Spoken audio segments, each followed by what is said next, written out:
Olá, boa noite a todos. Um prazer enorme estar com vocês aqui hoje e principalmente o prazer de estar com os meus convidados aqui, os meus camaradas, Roberto Gastaldi, amigão aqui de long time, de vários carnavais passados aí, lá de São Paulo, músico paulista. Rodrigo Caravella, um amigão também mais recente, adquirido aqui em Santa Catarina, Itajaí. Figuras da melhor qualidade, além de serem também pessoas que atuam nos seus ramos de atividade com muita competência. Nós estamos começando a live então. Quero dizer que essa live vai ser, acima de tudo, um bate-papo muito bacana, muito descontraído, com amigos e também as pessoas que participarem, nos acompanhando aí pelo Espaço Cultural Beija-Flor Cobra Criada no Facebook, a gente vai tentar fazer com que sejam também parte desse bate-papo. Então, nós temos o chat aí, temos o pessoal da nossa técnica aqui, do nosso back-office que está acompanhando. Então, vamos ter o maior prazer de comentar a participação dos amigos, comentários de vocês, dúvidas, etc. Tudo vai ser recebido com muito prazer. Quero também informar que esta live é uma das ações de contrapartida para o auxílio emergencial concedido pela Lei Aldir Blanc, inciso 2, auxílio emergencial esse concedido ao Espaço Cultural Beija-Flor Cobra Criada. Ok? Vamos lá. Então, eu gostaria apenas de passar rapidamente a palavra a cada um dos colegas que já foram mencionados aqui para dar uma boa noite a vocês e depois volta para mim que vou tratar de mais um assunto aqui com a nossa plateia. Roberto, diga aí uma coisa para nós, dê uma boa noite para a galera aí, meu irmão.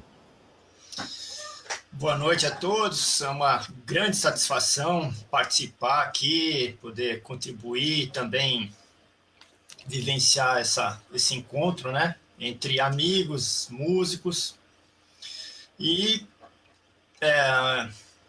ter esse compartilhamento de culturas, né? Então vai ser um grande prazer e obrigado pelo convite. Muito bacana. Diga lá, Rodrigo, fale, dê um oi para nós. Boa noite Luiz Cláudio, boa noite Roberto, boa noite amigos que acompanham aí a gente no Facebook. É uma felicidade imensa estar aqui com vocês hoje para bater esse papo super interessante, que é falar de arte, falar de cultura, falar de música, falar dessas coisas que nos movem, né? Então, Muito estou muito legal. feliz de estar aqui hoje. Bacana, bacana. Bom, então, como o próprio Rodrigo já sinalizou e é do conhecimento de vocês, o nosso papo hoje ele vai versar sobre música, sobre composição. Obviamente, isso vai derivar um pouquinho para a nossa cultura, para essa riqueza cultural que o Brasil tem, enorme, né? Nós temos aqui duas pessoas falando de Itajaí, que sou eu e o Rodrigo, temos uma pessoa falando lá de São Paulo, que é uma outra cultura, uma cultura cosmopolita. Então, vai ser muito bacana. Eu vou começar, então, com vocês, fazendo o seguinte: eu vou falar um pouco da minha trajetória e vou, em seguida, apresentar para vocês uma produção minha. Né? Essa produção vai ser um áudio, vai ser uma faixa do meu CD Beija-Flor Cobra Criada, e depois os meus colegas, os meus amigos vão fazer a mesma coisa, vão falar das suas vivências, das suas experiências, e cada um vai apresentar uma produção sua. Tá? Bom, então para começar, eu sou um cara que meio fora da curva, mas ao mesmo tempo dentro da curva. É, eu sou academicamente, de formação acadêmica, eu sou um engenheiro, né? Mas um engenheiro que, além dos números, ele também foi sempre muito ligado nas sonoridades, nas palavras, nos conteúdos. Isso sempre fez parte da minha essência, né? Então, eu sou um músico e compositor autodidata. Eu comecei a vivenciar essa minha aproximação com as artes já na minha infância. Eu sou um carioca, nascido e criado num subúrbio carioca chamado Braz de Pina. E lá, na minha rua, né, quando eu era novo ainda, tinha os meus 8 anos aí, pelo começo da década de 60. Então não precisa fazer as contas não, mas vocês vão ver que eu já sou meio das antigas, né? Então, lá pelo começo da década de 60, quando eu tinha os meus 8 anos, eu tinha um vizinho, né, um colega mais velho, que era o Vitor, que era um cara que tocava, e inclusive logo depois ele começou a trabalhar como músico profissional. Então o Vitor, vendo o meu interesse, porque ele tinha uns instrumentos na casa dele, vendo o meu interesse, eu, molecão ali, menudo, né? Mas ele vendo o meu interesse pelos instrumentos musicais e tal, por essas coisas, ele começou a me dar umas aulas de música. Ele me, me ensinou a fundamentação, né, da teoria musical, e ele tinha 2 acordeões na casa dele. Um deles era pequenininho e era do meu tamanho, um acordeãozinho miúdo. Então a gente aproveitou, ele preparou eu não me lembro, infelizmente, isso não ficou na memória, mas ele preparou uma música, uma melodia que a gente apresentou para minha mãe no Dia das Mães. E Olha ali só. eu já. É, e a véia ficou, nossa mãe, uma emoção total, foi, verteu umas lágrimas, né? E foi interessante que ali eu já revelava uma coisa que depois continuou acontecendo. Eu tinha uma facilidade para o solo, né? Para o tempo das notas do solo, da melodia, colocar no tempo certo, né? Junto. Porque ele fez assim, ele fez o acompanhamento no acordeão e eu solei a música, né? Lá para minha mãe. E aí, olha só o que aconteceu. Isso continuou, porque mais tarde, eu já era adolescente, ali pelos meus 14 anos, né? Isso era o quê? Já era no final da década de 60. Eu já estava ali cursando o ginasial, que hoje é o fundamental, né? Fundamental segunda fase. Eu tinha um outro colega de rua, que esse era do meu tamanho, era do meu top lá, que era o Paulinho. Paulinho comprou uma guitarra, né, daquelas guitarras da época Giannini e tal. O negócio era um acontecimento, uma guitarra Giannini, nossa senhora, a coisa ia longe, né? E aí ele começou a tocar naquela guitarra, era no tempo em que no rádio havia uns conjuntos, inclusive chamado The Pops, que fazia muito sucesso, que tocava músicas soladas na guitarra, né? Grande sucesso, Índia, outras coisas, solado na guitarra. Era uma sucessão. E a gente foi nesse embalo, porque eu, como era meio solista, né? Eu pegava bem no solo. Aí aconteceu o quê? Uns outros amigos de uma outra rua compraram também guitarra, amplificador e tal, mas eles não sabiam tocar. Então liberaram a guitarra para mim, eles ficavam de plateia, e a gente fez uma dupla onde o Paulinho fazia a guitarra base e eu fazia a guitarra solo. Então solávamos Índia, solávamos aqueles sucessos. Era uma coisa espetacular, pelo menos para a época, né? Juntava ali aquela multidão, 4, 5, 6 pessoas. E eu sei que a gente curtia doidado, né? E, inclusive, tem um detalhe interessante. Quando nós íamos na casa desses amigos tocar, na casa vizinha, bem ao lado, morava uma menina chamada Ana, que eu acho que foi a primeira menina porque eu me apaixonei. Eu era paradão na dela. E havia um sucesso, vou até consultar meus alfarrabos aqui, era o Ana dos Renato e seus Blue Caps, era um sucessão na época. Ana, estou tão triste. Tarará. E eu solava aquele negócio, né? Fazendo o quê? Tentando mandar um recado para Ana do lado de lá, né? Que eu estava tão triste, que era o máximo que eu conseguia fazer. Chegar perto para dizer alguma coisa era difícil para mim, mas eu ia no solinho da música, eu ia mandando o meu recado, né? Aí, vamos lá. Aí, nessa mesma época aí, década de 70 e tal, eu tive 2 impactos tremendos na minha vida. Foi ouvir pela primeira vez Janis Joplin e Led Zeppelin. Foi nessa época, eu era adolescente. Janis Joplin eu ouvi numa vitrolinha, daquelas vitrolinhas que chama Girimum, lá no Rio chamava Girimum, né? Aquela vitrolinha portátil pequenininha, que a gente ia jogar bola lá num campinho e um colega levava a vitrola, de repente entrou aquele som que eu falei, gente, o que é isso? né? Jane Joplin cantando Move Over. Eu falei, caramba, gente, aquilo me pegou. E Led Zeppelin foi uma prima de um colega meu do colégio, lá do colégio militar que eu estudava, que era mais velha, também me apaixonei por ela perdidamente, que me apresentou Led Zeppelin 3, Since I've Been Loving You, aquele blues. Ali eu fiquei completamente desconcertado, né? Era uma coisa, né? A menina me apresentando aquilo e ouvindo aquela música foram experiências marcantes para mim. Outra coisa, também nessa época comecei a me aproximar do samba. Aí eu comecei a revelar para mim mesmo, a me colocar perante uma abertura muito grande para a diversidade musical, né? O samba veio através de quem? Através do meu irmão mais velho, que era um cara letrado no samba e tal, chegado.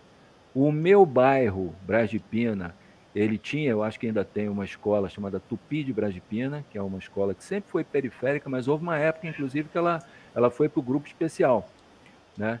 E o samba também me pegou. Aí, o que aconteceu? Lá pelo final, início da década de 70, eu já estava ali com meus 17, 18 anos, eu conheci uma rapaziada altamente riponga, era aquela galera hippie mesmo de carteirinha, e que gostava muito de tocar, cantar e compor. Aí pegou, aí eu falei, pô, é aqui que eu fico, né? Encostei naquela rapaziada e ali eu comecei a compor, né? Comecei a compor as canções e tal, daquela maneira pueril e fui evoluindo. Aí o que aconteceu? Entrei para a faculdade de engenharia, lá na UFRJ. Na faculdade de engenharia eu fui chamado super básico, né? Aqueles caras que faz o básico no dobro do tempo. Faz o básico que era para fazer em 2 anos, eu fiz em 4. Por quê? Porque participei do cineclube, participei dos shows Prata da Casa, organizei show Prata da Casa lá, porque a escola de engenharia, não sei como é que está hoje, né? Mas naquele tempo a escola de engenharia tinha um teatro incrível, um teatro muito legal, muito bem equipado, com camarins para ensaios, era muito bacana, né? E a gente fazia uns shows Prata da Casa lá, modéstia à parte, muito legais.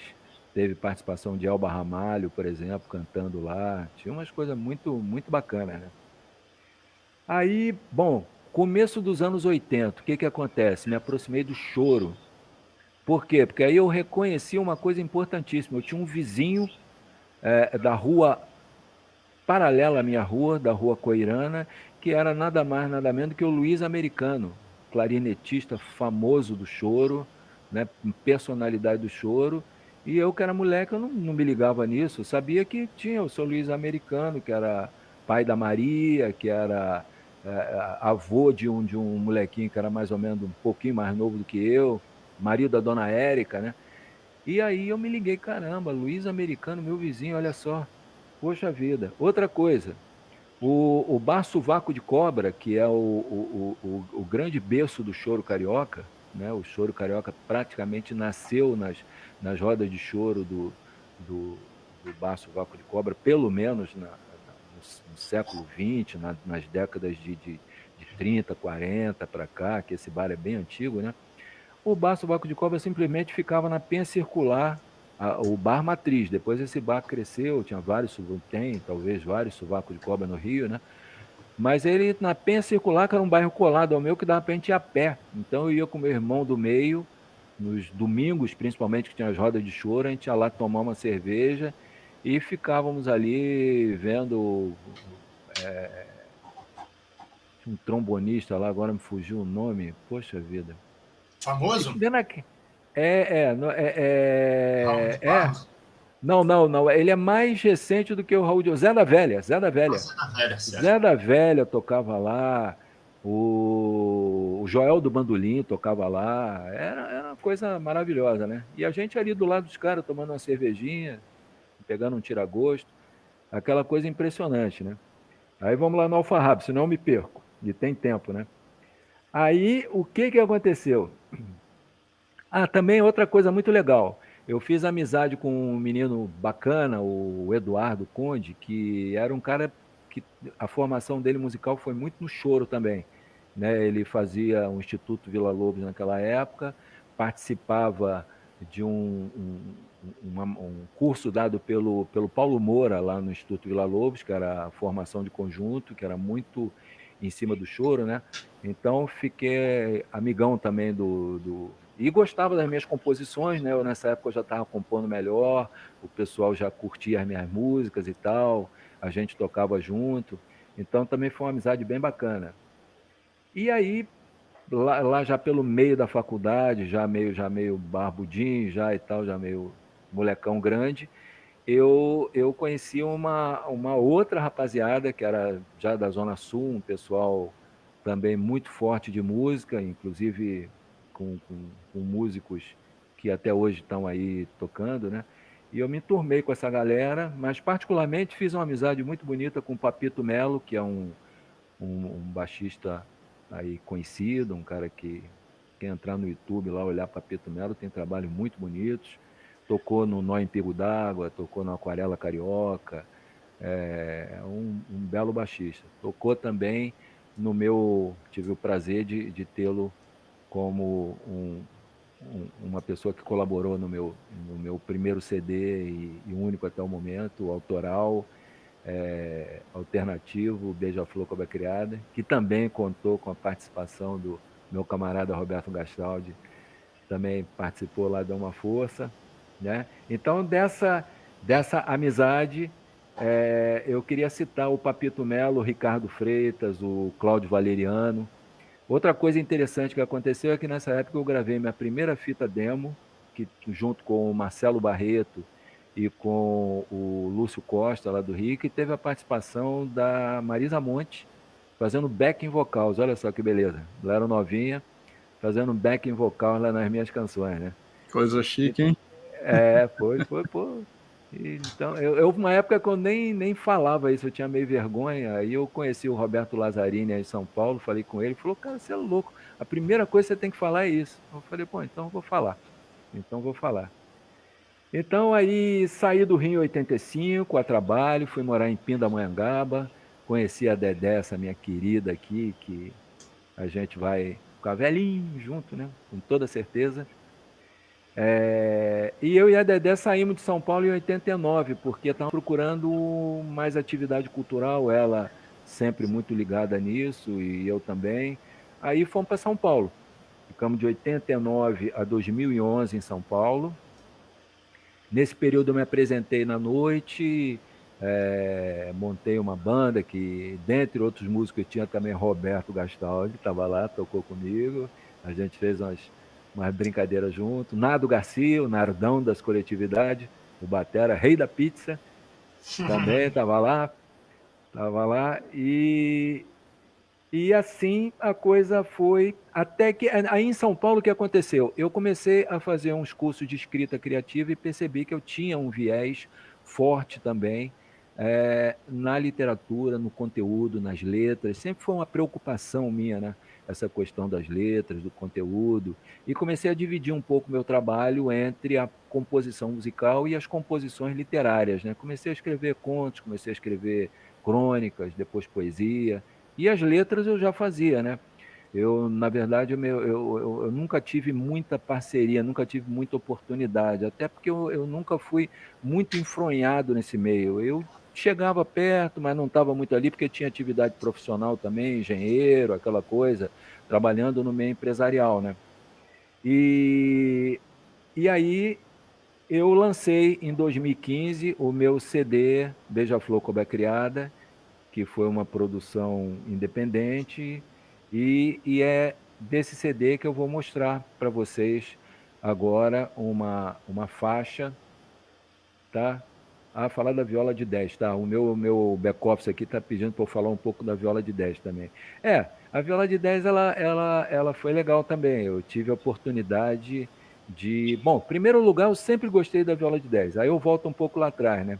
Desde que eu estava na faculdade, eu conheci essa rapaziada do Eduardo Conde, lá do cara do choro, do flautista. Eles tinham um grupo e tinha um cara que tocava a viola de 10 muito bem, né? E eu gostei da viola de 10, mas eu nunca tive muito jeito para tocar a viola de 10 da forma tradicional da viola de 10. Eu gostei da sonoridade, né? Então, eu sempre me interessei em incorporar a sonoridade da viola de 10 cordas ao meu trabalho, à minha concepção que eu procurava desenvolver, né, ao meu sotaque musical. Inclusive, depois, em São Paulo, aí no Sesc, eu fiz algumas oficinas de viola de 10 com o Ivan Vilela, né, o grande violeiro de 10 cordas, Ivan Vilela. Tive o prazer de fazer 2 oficinas com ele. Uma, inclusive, foi muito legal, que a gente apresentou uns trabalhos no final da oficina, né? E eu tive o prazer de apresentar pela primeira vez uma canção que está no meu CD, que se chama Canção de Fênix, que foi composta na viola de 10. Chama-se Canção de Fênix, subtítulo O Pequeno Grande Homem, Little Big Man, que é aquele filme do Arthur Penn, né? Com Dustin Hoffman e tal, aquele cara que não sabe se é índio, não sabe se é homem branco, um tempo ele é índio, outro tempo é homem branco, em todos os 2 lugares ele se dá mal. É um filme maravilhoso, né? E então eu tive e tenho essa vivência com a viola de 10, mas a viola de 10 para mim é assim, é um instrumento cuja sonoridade eu admiro e adoro, mas eu uso ele, talvez até por limitação, como uma sonoridade que eu incorporo aquilo que eu faço, né? Quando eu fazia as oficinas, o pessoal dizia para mim: pois é, Luiz Cláudio, não dá para você tocar mesmo não. Como é que você vai cantar com esse seu sotaque carioca aí? Vou na estrada de Ouro Fino. Mas não dá, né? Você não vai conseguir. Eu dizia: realmente, eu acho que vai ficar meio difícil. Então, ah, eu vou pedir agora a minha técnica aqui, é o meu back-off, para colocar uma faixa do CD que eu reservei para vocês, espero que vocês gostem. Essa faixa, peraí só um instantinho, essa faixa eu só queria fazer um comentário, né? Ela junta essa questão do conteúdo também, que sempre está muito presente em mim cada vez mais, né? Eu estou escrevendo, inclusive, cada vez mais. Então, ela é uma paródia entristecida do hino nacional brasileiro, não absolutamente de forma nenhuma em desrespeito ao hino, mas para mostrar como o sentido de pátria está distorcido, né? Como a desinformação, como os enganos, né? As mentiras têm levado as pessoas a ter visões tão distorcidas da realidade. E olha que essa canção eu compus na década de 90, né? Essa canção, não sei se o Roberto se recorda, mas aquele show que eu fiz no Teatro Hall, Roberto, eu cantei ela no violão e voz. Então é daquela época, né? E hoje está aí o resultado, né? Hoje está aí as fake news, a desinformação, esse ópio todo que está tornando as pessoas verdadeiros autônomos, né? Sem vontade própria. Então vai a canção para vocês.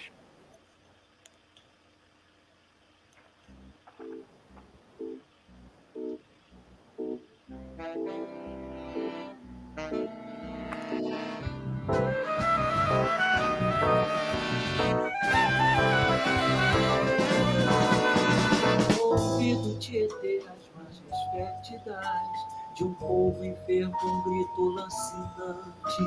É que o penhor da igualdade não existe. Toda essa história é um engano triste, mas eu não caio mais nessa não. Cansei de ser enganado, hoje eu tô com cão.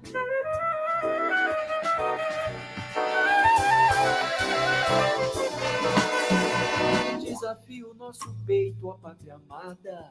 Salve, salve, salve, salve. De sonho e de esperança sobrevive o povo a cada novo engano, cada novo louco.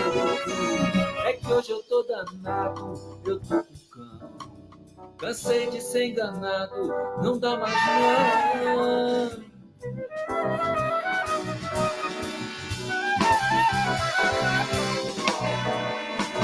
Mas se ergue da injustiça, clava forte, verás que os filhos teus irão à luta.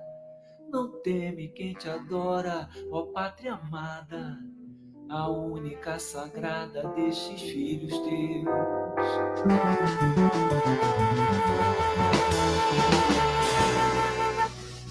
jogado eternamente neste canto.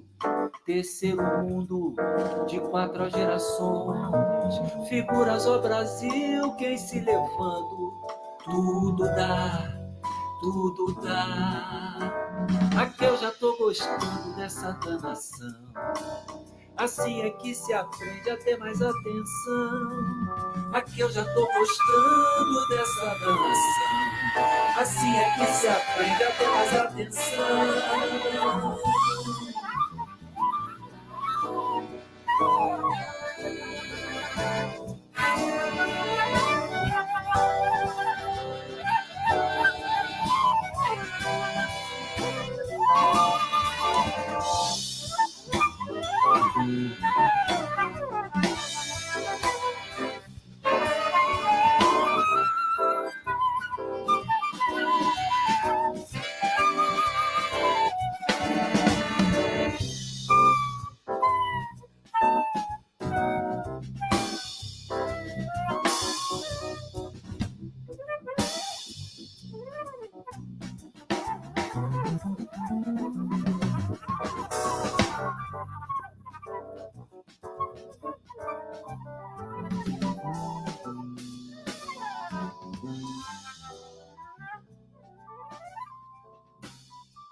Sonzeira.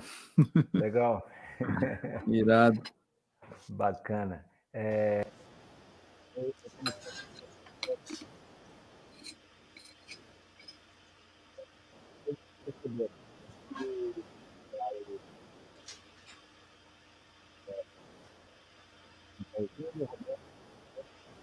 Seu som está um pouquinho baixo, Luiz Cláudio. Tá. Melhorou. Eu só queria quando entrar e está acontecendo isso coisa agora, né? O falar um pouco dele e depois como mostrar o trabalho dele também. Aí na hora de não, foi uma falhinha. E na hora agora melhorou. Isso. E na hora que entrar o trabalho, tanto o áudio do Roberto quanto o vídeo do Rodrigo, a gente muta o microfone, fecha o microfone para não dar interferência. Porque já tem uma interferenciazinha natural da própria transmissão aqui pelo StreamYard, né? Tá? Eu queria só complementar dizendo algumas coisas importantes, né? Essa canção, ela teve o arranjo do maestro Roberto Sion.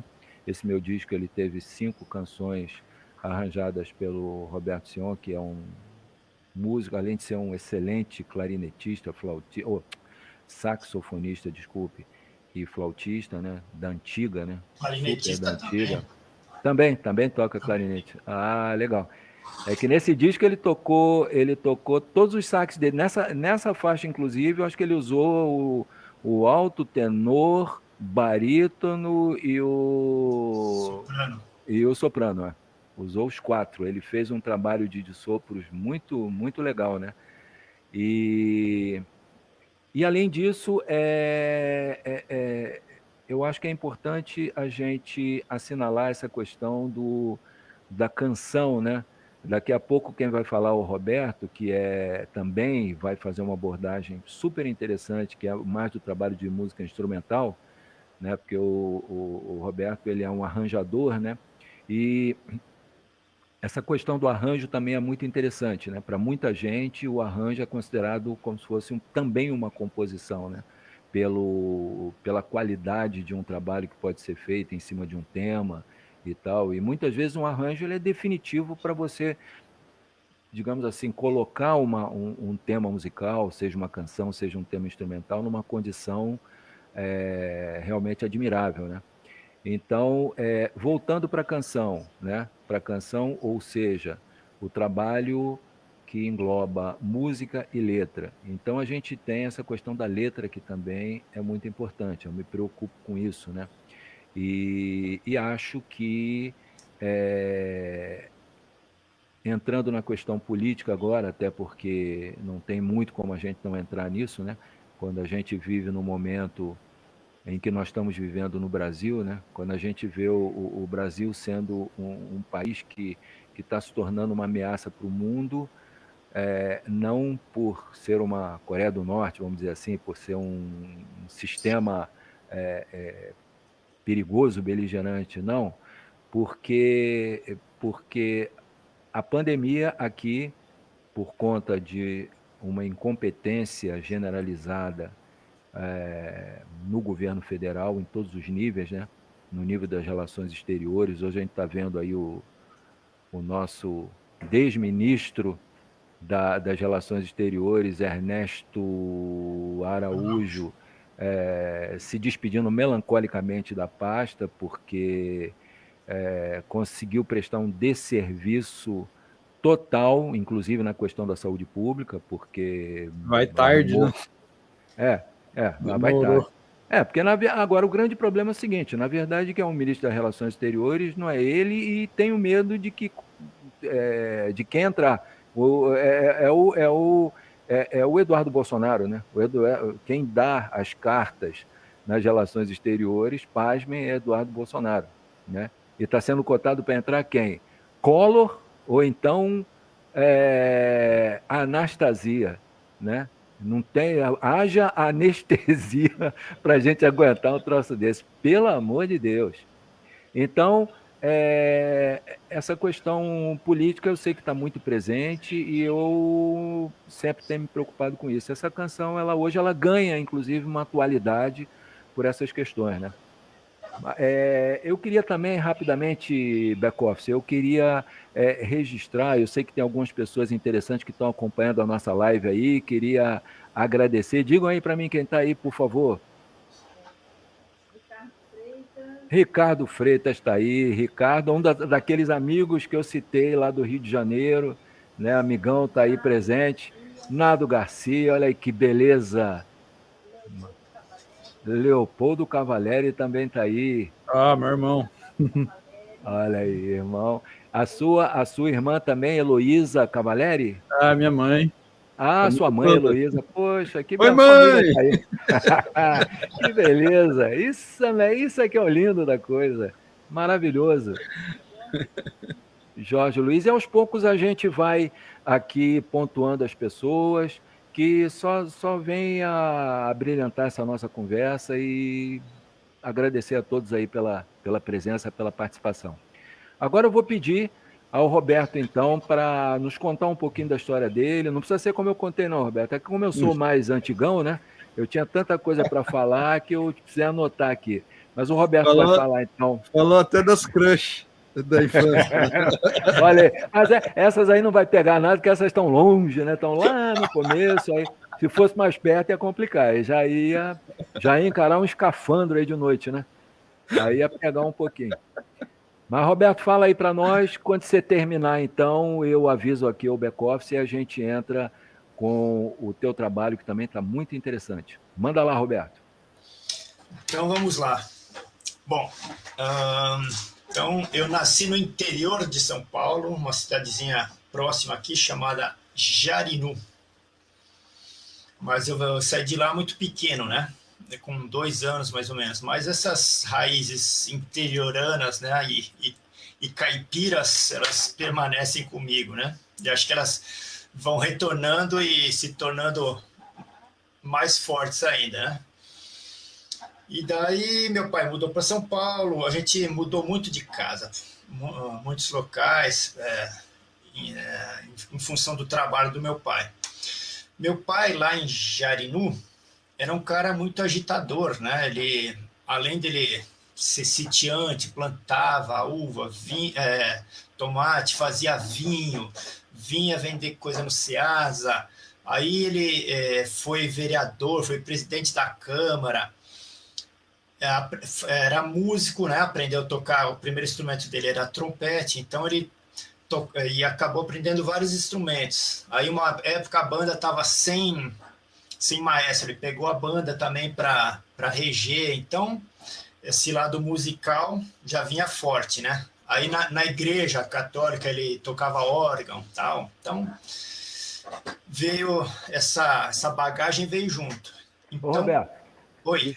Desculpa eu te interromper, mas tem uma história do seu pai que a gente não pode deixar de contar aqui, que era aquela Tem do muitas, né? companheiro dele, aquela do companheiro do pandeiro, né?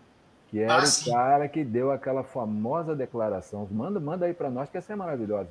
Não, é o cara que ele era muito parceiro do meu pai, né? E tem aquela sabedoria interiorana, né? E todo um modo de dizer, né? Então ele queria dizer que ele estava tão sincronizado com meu pai, né? Meu pai chamava-se Hélio, né? Ele falava, o Hélio é tão no pistão e eu tum no pandeiro, né?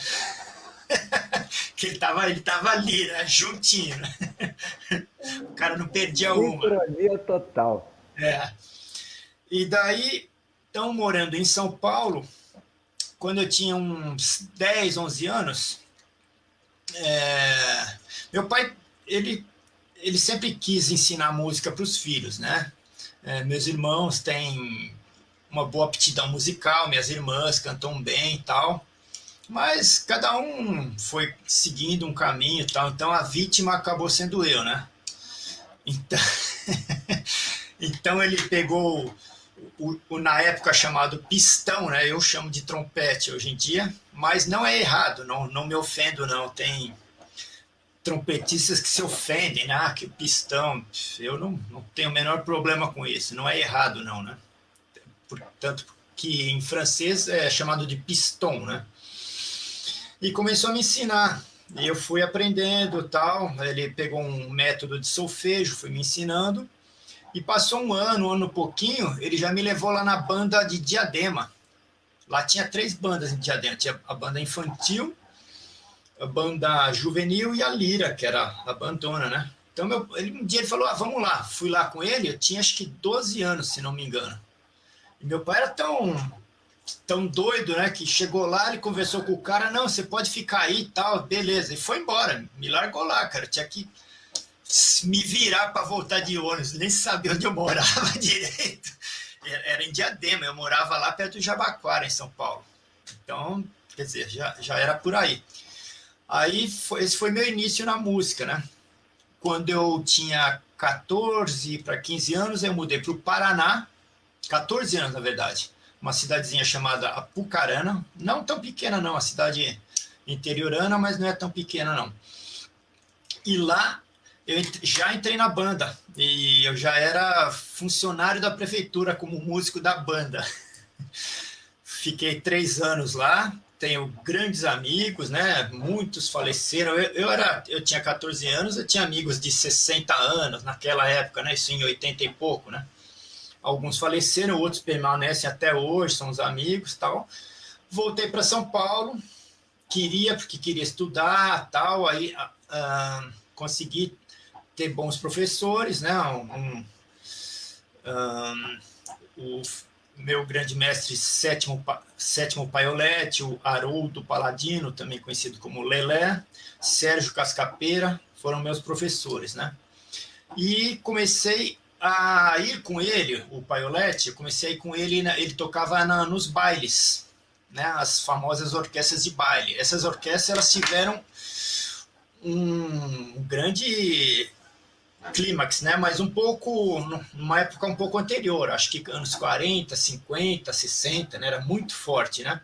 Eu peguei o final, elas já estavam decadentes, mas eu tocava toda noite, de segunda a segunda, sempre tinha um salão de baile para tocar, era muito interessante, cara. Isso aí é uma escola tremenda, isso eu guardo, né? Com muito respeito essas memórias, né? Olhar o pessoal dançando, as seleções, né? Tinha seleções de música. Você tinha a seleção de samba, a seleção de bolero, de mambo, de tchá-tchá-tchá, de samba-canção. Tinha uma seleção chamada Glenn Miller, outra chamada Ray Conniff, né? Então, tudo isso. Seleção de rumbas. Isso aí me deu bastante cancha, né?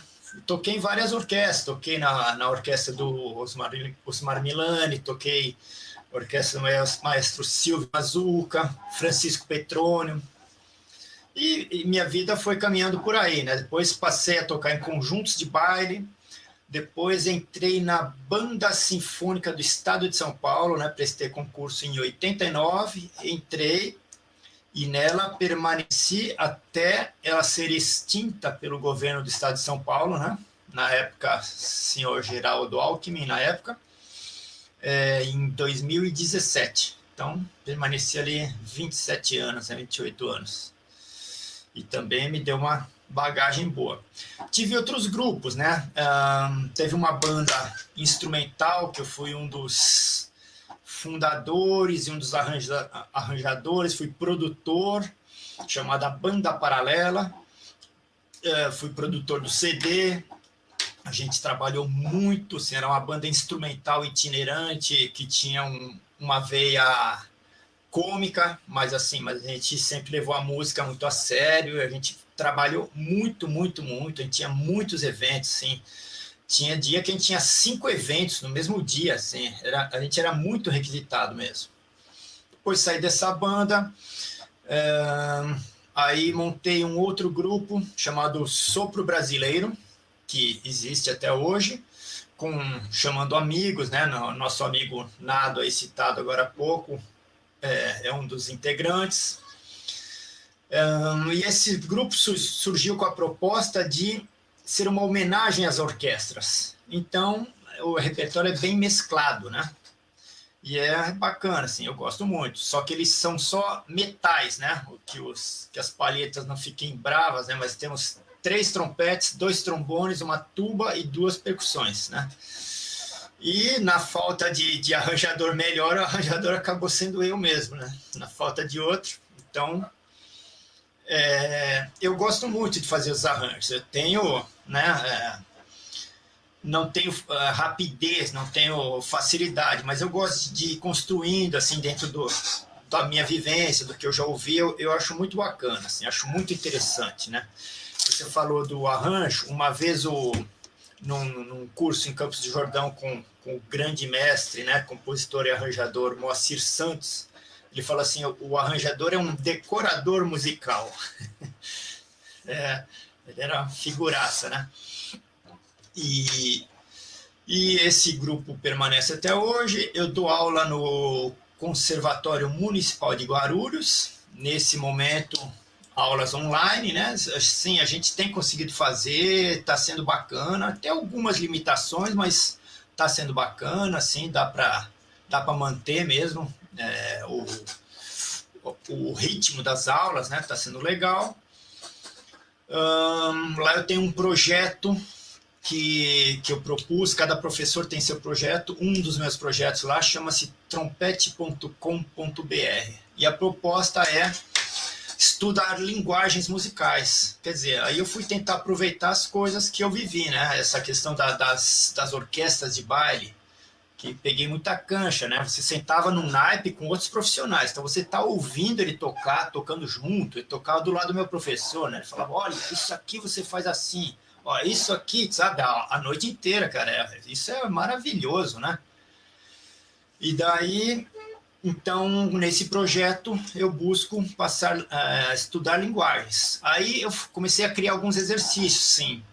Algumas coisas para jazz, para 4 trompetes, ó, isso, gente, essa pronúncia, essa articulação dessa forma, alguns para machixe, outros para samba, e acabei aproveitando esses exercícios de samba para inserir num mestrado profissional que eu fiz lá na UFBA, e terminei em 2019. Então, o meu produto final do mestrado é uma série de exercícios para samba, com articulações e pronúncias, e com playbacks, né? Gravamos playbacks com músicos do gênero, e agora estou batalhando para lançar um e-book com um método, né? De pronúncia, mas isso pensando no lado melódico do samba, né? Porque a gente tem bastante métodos assim para levadas de bateria ou levada de violão ou de piano, mas no contexto melódico eu procurei e não encontrei nada. Então eu achei interessante, assim, e também é algo que não se ensina muito, assim, nas escolas, né? Você vai para uma escola regular de música, você estuda método, Aí, geralmente, o cara vai estudar ou repertório erudito, clássico, ou jazz. É o que mais tem escolas. Hoje em dia você tem algumas escolas que estão focando bastante na música brasileira, né? Mas eu tentei ali criar uma metodologia, né? Não tenho a menor intenção de determinar nada, né? Mas só um caminho ali que possa ajudar quem queira ter um pouco mais de contato. E é óbvio que a interpretação ela é fruto da vivência da pessoa, da percepção, de onde ela tocou, dos meios musicais, todas as influências. Então, cada um vai ter sua forma de interpretar, mas pode servir como um ponto de partida, né? Então, eu acho que é isso, mais ou menos, aqui. Um bom resumo aí. Legal, legal. Bacana. Uma trajetória para lá de interessante. Com toda certeza. E então Eu fiquei curioso para te ouvir, cara. Não trouxe uma música para a gente ouvir? Não, tem. A gente vai colocar agora justamente um arranjo dele que, poxa, não tem como não pegar no ouvido e no coração de todo mundo, além de ser um arranjo, na minha opinião, muito bem elaborado.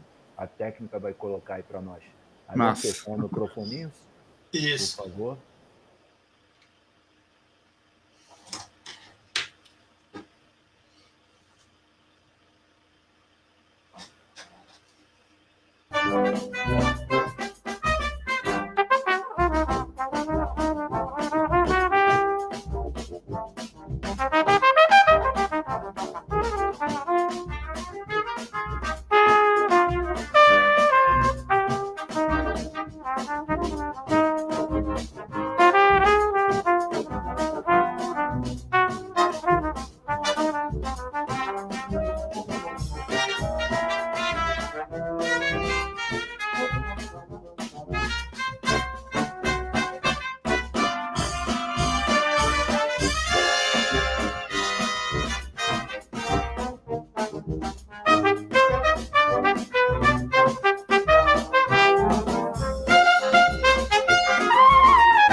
Deixa eu só falar uma coisinha. Bom, como todos viram, né, essa música é o Trem das 11, um marco aí da música paulistana, né, do Adoniran Barbosa. Eu fiz esse arranjo, mas o solo de flúgel aí é de um dos integrantes, o Monsieur Jean-Pierre Henrique Bush, esse bonito solo aí que ele fez. Ah, legal, legal. Integrante do Sopro Brasileiro, né? Sopro Brasileiro. É um dos integrantes do Sopro Brasileiro, legal, Exato. Bacana. É interessante esse arranjo pelo diálogo que ele faz daquela coisa mais tradicional do Adoniran, que é uma marca dele, que não tem, né, um DNA, né, que a gente já começa a lembrar um pouquinho dos Demônios da Garoa e tal, aquela coisa, mas ao mesmo tempo com o Flugel entrando numa outra vibe, numa pegada mais jazzística, né? Exato. Ficou bem legal, isso ficou muito bacana, uma coisa que eu gostei. Ficou bem misturado, porque no grupo a gente mantém a formação de duas percussões, então fica caixa e bumbo, então ficou um samba bem raiz, né? Isso. Mas na instrumentação aí ficou esse equilíbrio aí, o Flugel já remete um pouco ao jazz, né, tal, e a pegada das notas, né, alguns improvisos no meio também. Sim, então ficou coisa linda. Ficou essa mistura, né? Muito legal, né? Show de bola. Ao mesmo tempo que você pega uma canção, talvez uma das mais tocadas que a gente tem aí, né, que eu tenho das 11, então você tem um desafio, né, de pegar um tema que já foi tão executado e fazer uma coisa que ainda desperte o interesse. Eu acho que você conseguiu com esse arranjo esse resultado. Isso é muito legal. E sem perder a essência, né? Sem perder a essência, exatamente. Exatamente. Muito legal. Eu queria aproveitar também para fazer rapidamente alguns comentários. O primeiro deles é que Cláudio, se você quiser subir um pouquinho o teu microfone. Subir. Isso, agora foi. Peraí, vamos lá. Aí. Tá, tirar um pouquinho. Eu queria também registrar algumas coisas interessantes. A primeira delas é o seguinte, que a faixa foi tão boa, quase teve até um bis, né? Mas é porque estava boa demais, gente. Pelo amor de Deus. Queria também registrar, eu falei de alguns amigos que estão acompanhando aí, que prazer enorme, e lembrar que o Nado Garcia também participou do meu disco, também tocou no Beija-Flor Cobra Criada. Queria também dizer para vocês que o disco Beija-Flor Cobra Criada, ele está no Spotify. Quem é Spotifyniano aí, que entra, que curte, se for lá, pega lá o disco ali para mim, Camilo. E o Sopro Brasileiro, tá online também? Como é que faz para ouvir? Na minha mochila ainda. Eu tenho um canal no YouTube. Ah, massa. Umas coisas ao vivo. Em janeiro, eu fiz um clipezinho com fotos com essa música aí. Essa música. Massa. Eu tenho um site também, mas... então pega no outro lá no canto lá. Tá fora do ar por causa do domínio. Entendi. Eles tiraram meu domínio, eu estou tentando regularizar essa situação aí, uma certa complicação burocrática. Pode crer. Olha, eu posso completar uma coisinha que eu esqueci? Claro. Sem querer tomar muito tempo. Então, e desde 2005, eu tenho 2 grandes amigos, músicos e atores, e eles formam um grupo, né? É um casal, na verdade, eles formam um grupo chamado Furum Fum Fum. E nós começamos uma parceria em 2005 e eu comecei a fazer os arranjos de carnaval. A gente fez, desde lá até esses tempos, esse foi o primeiro ano que a gente não fez, né, infelizmente, né, mas todos os anos a gente faz bastante eventos de carnaval. E em 2006, a gente lançou um CD de carnaval, que eu passei 2005 todo fazendo os arranjos das marchinhas, sim. Elas têm um caráter bem lúdico, assim, porque o disco é mais para crianças, mas mantém o espírito das marchinhas, botei instrumentos diversos, né? Tem oboé, tem sax barítono solando, tem marimba, tal, tem tuba. Eu fiz arranjos e fiz a produção, né, musical e praticamente executiva também. E esse disco chama-se Furum Fum Fum no Carnaval. Então, a parceria do Sopro Brasileiro e do grupo Furum Fum Fum. E as músicas estão por aí, né? Tem no YouTube, dá para ouvir na internet. São bem engraçadinhas, assim, grandes canções, né, dos carnavais brasileiros, né? Marchinhas tradicionais. Irado, vou procurar isso aí para ouvir. Legal. Eu acompanhei aqui, mas talvez você possa detalhar um pouco mais para o pessoal acompanhar teu trabalho no YouTube. Como é que faz? Entra lá no buscador, bota Roberto Gastaldi, bota Sopro Brasileiro Roberto Gastaldi. Sopro Brasileiro Roberto Gastaldi no YouTube. Furum Fum Fum é o outro grupo que tem a parceria, mas também vai estar no... Isso. Vai ter no YouTube também, né? Sim. Também no YouTube. Legal. O disco, gente, ó, tá aqui. Vamos ver. Não. Ele aí. aqui, ó. Aqui. Isso aí. Tá? Bela capa, hein? Bonita. Uhum. Bela capa e belo trabalho. Sim. Beija-Flor Cobra Criada. Pode escrever.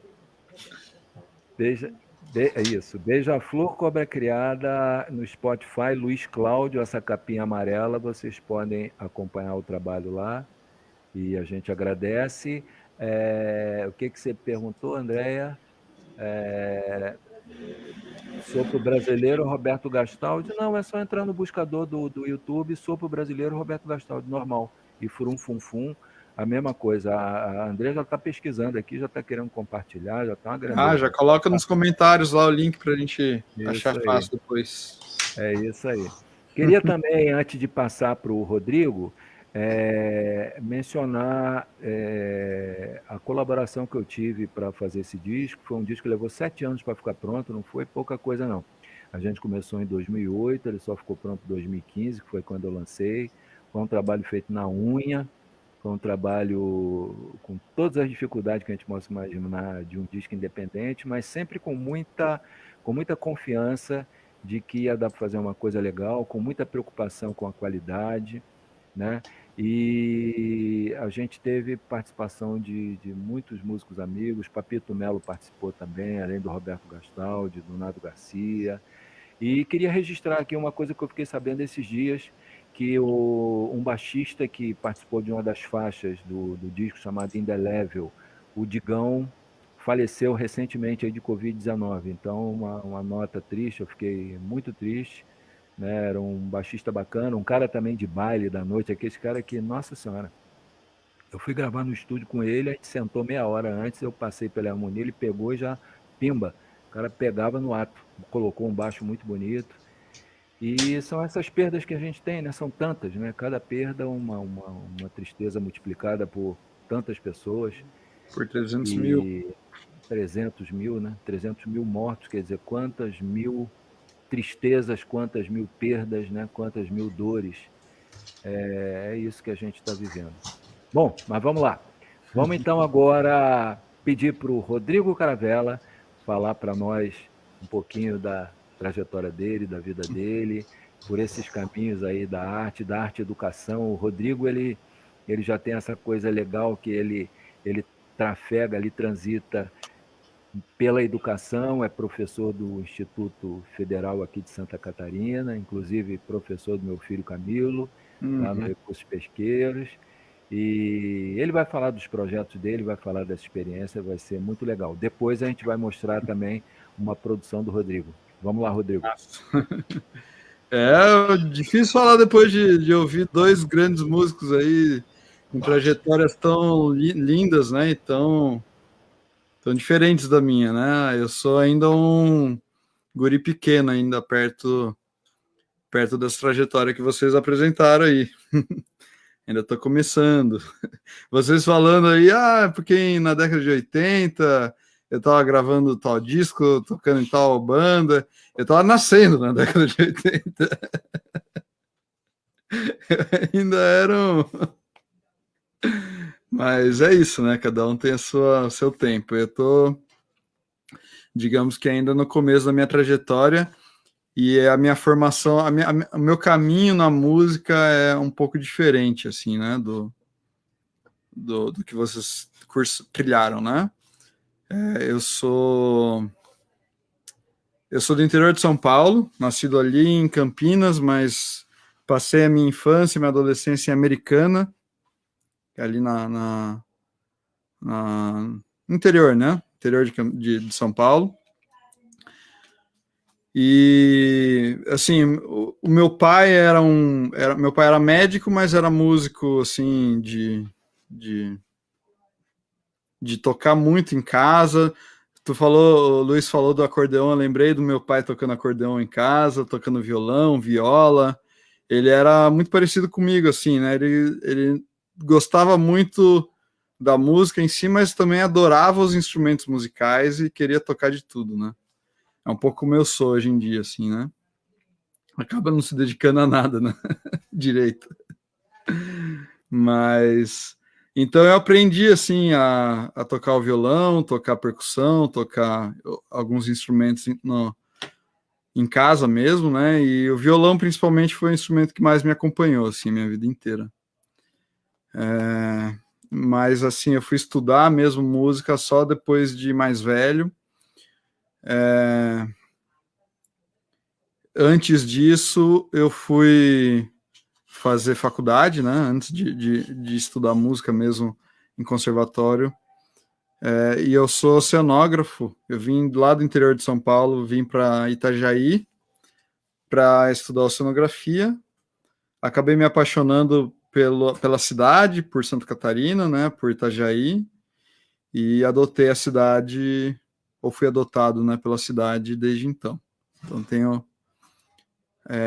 21 anos de Itajaí, então eu já me considero um peixeiro já, né, adotado.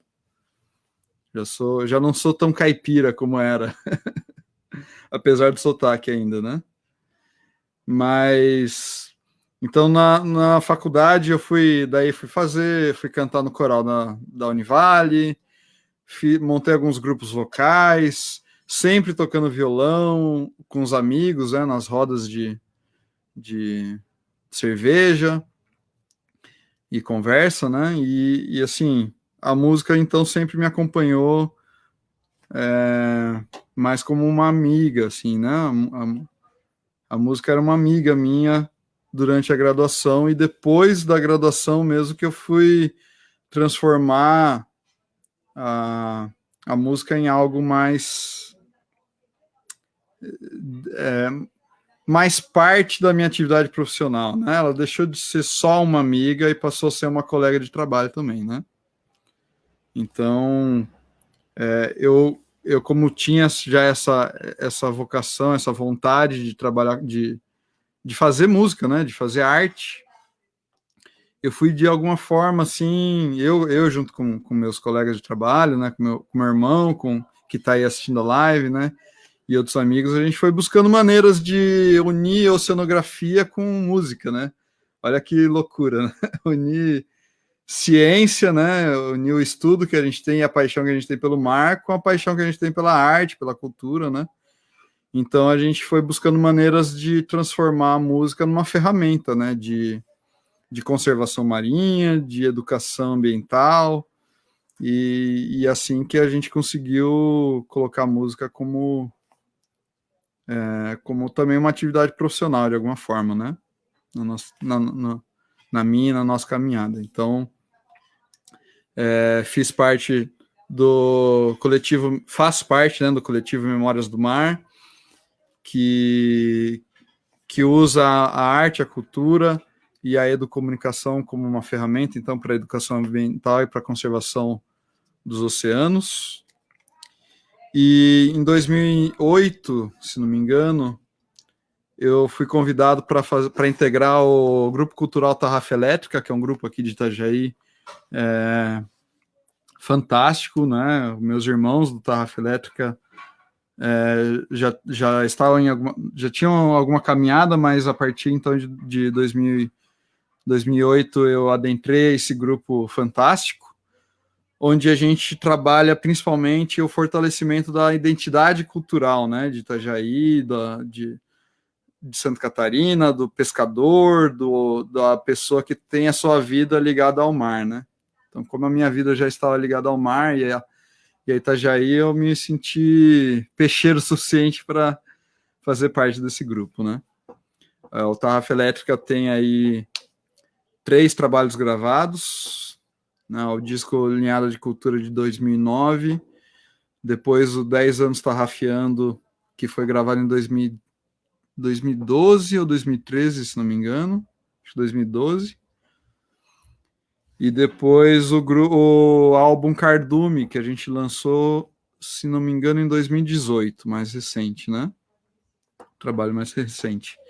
E aí esse trabalho mesmo, Cardume, é bem interessante, assim, porque ele já começou a trazer um pouco disso, assim, dessa vontade de fazer, de compor, né, de criar um trabalho artístico de forma coletiva, né? Então a gente trouxe para dentro da produção desse álbum Cardume os nossos fãs, as pessoas que acompanhavam o nosso trabalho, né?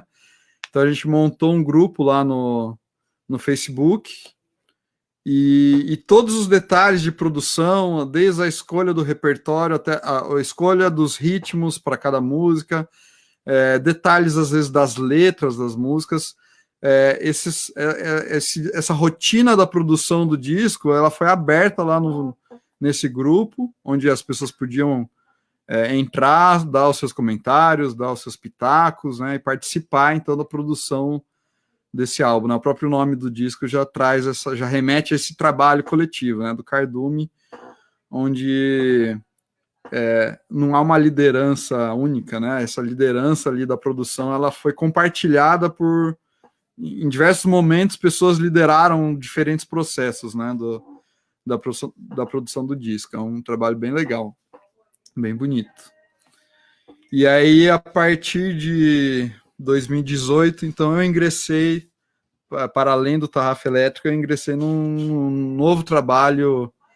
Aí eu coordenei um trabalho que está em execução até hoje, né, que é a minha paixão atual, né, menina dos meus olhos artísticos, né, que é o projeto Tartaruga de Mamão. O projeto Tartaruga de Mamão, ele é um trabalho de extensão do Instituto Federal de Santa Catarina, né, do IFSC, aqui no campus de Itajaí, onde eu leciono, né, eu sou professor lá da área das ciências marinhas. Então eu trabalho em vários cursos ligados às ciências marinhas, né, como é o técnico em recursos pesqueiros, que o Camilo, o filho do Luiz Cláudio, estuda, né, meu aluno lá. Inclusive é um tartaruga também, né, participa do Tartaruga de Mamão.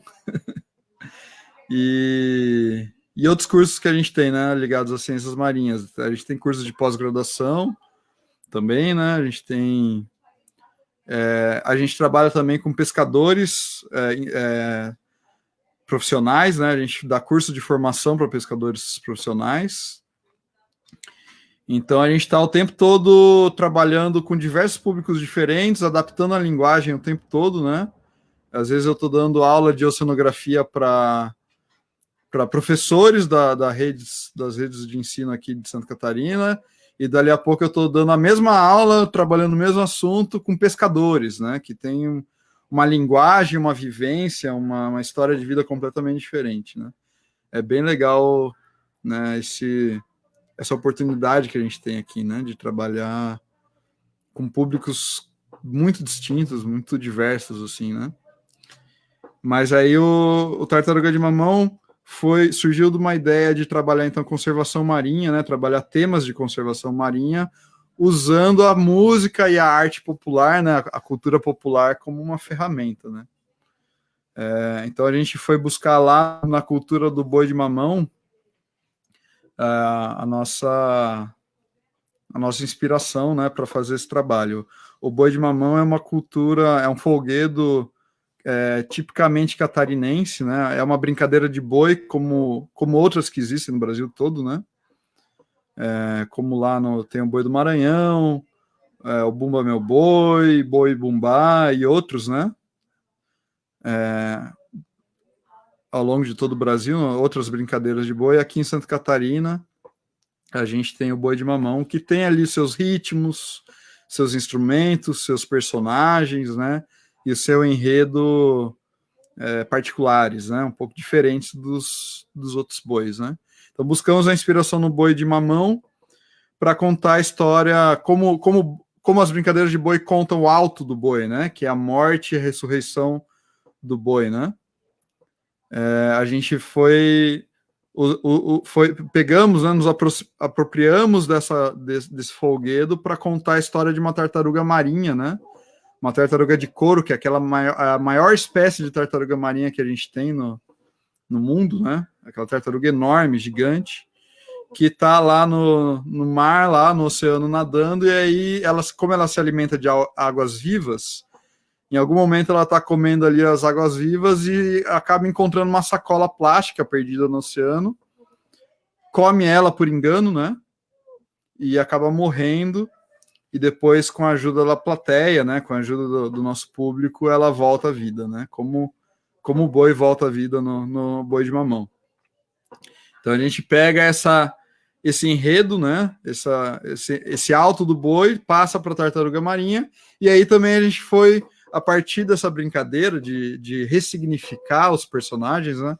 Ressignificar o boi, ressignificar o alto do boi, a gente foi também explorando outros personagens do boi de mamão, né? Então, como aqui a gente tem, por exemplo, a Maricota, que é aquela boneca de pano alta e bonita que entra e dança, né, no boi de mamão, e tem os braços compridos que giram assim, né, e batem e vão fazendo uma bagunça com a plateia, com o público, né?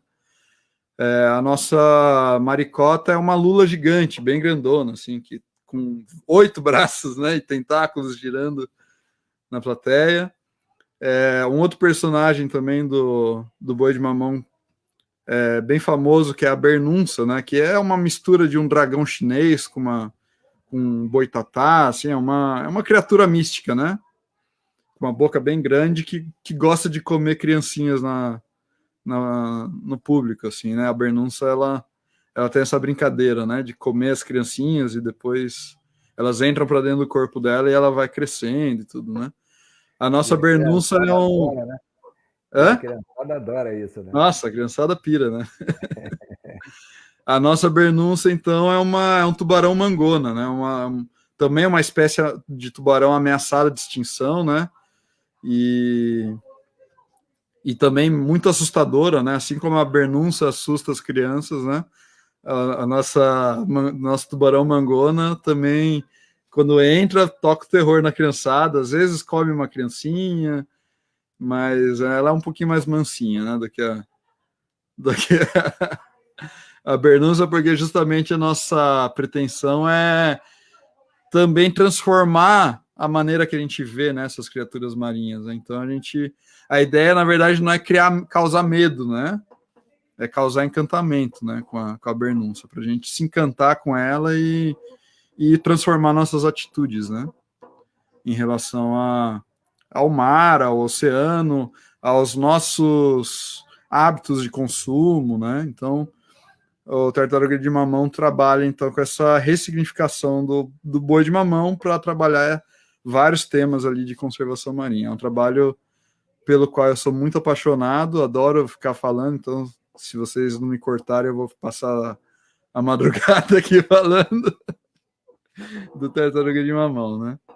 E agora a gente está em pandemia, né? A gente está buscando maneiras, como o Roberto comentou, né? A gente vai buscando aula online, vai buscando uma maneira de manter nossos alunos seguros, né? E nós mesmos, nossas famílias seguros, né? Porque, infelizmente, a gente ainda não tem vacina para todo mundo.